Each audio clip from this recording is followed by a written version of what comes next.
are to realize the restoration of our culture in this century, then my fellow Cherokees, we must all be on this mission.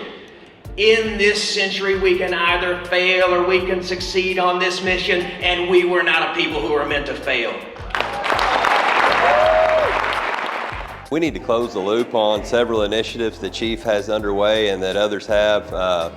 Some of those things have been closing, a lot of our capital projects, but also looking to the future of innovation, using our IT department to kind of streamline, move some things online, but also too, we can't leave those behind that are used to some of the other ways of communicating and different things like that. But I am so excited about the world of STEM and what we can do for some of these schools, because the future really is in our public schools and different things, and that's where we want to continue to lift that up and make sure that we put our best foot forward.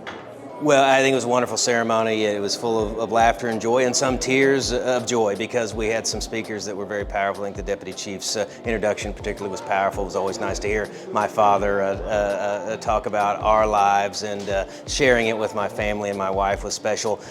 Getting to address the Cherokee people and talk about part of a vision for the next 4 years and even beyond that is something that I hold very special, and I thought it was just a wonderful day.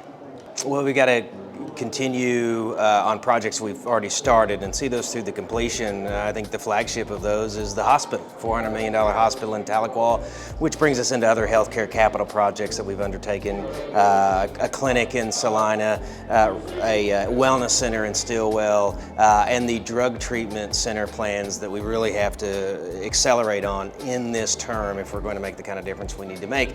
Beyond that, we're talking about defending sovereignty. That's a daily job, asserting treaty rights, and continuing this revitalization of our language and culture. Those are things that are going to carry us into the next term. Well, my father's been in public service a long time, and his journey into politics really led to my journey into politics when he was elected to the Council of the Cherokee Nation in 1995. So when I hear him speak, whether it's about my family, whether it's about public policy, I'm kind of drawn back to those days when he decided to go into politics. And I've seen what he's done, and he's demonstrated, I think, great professionalism as a public servant, effectiveness as a public servant, and to hear him introduce me is very special, because in many ways he introduced me to politics.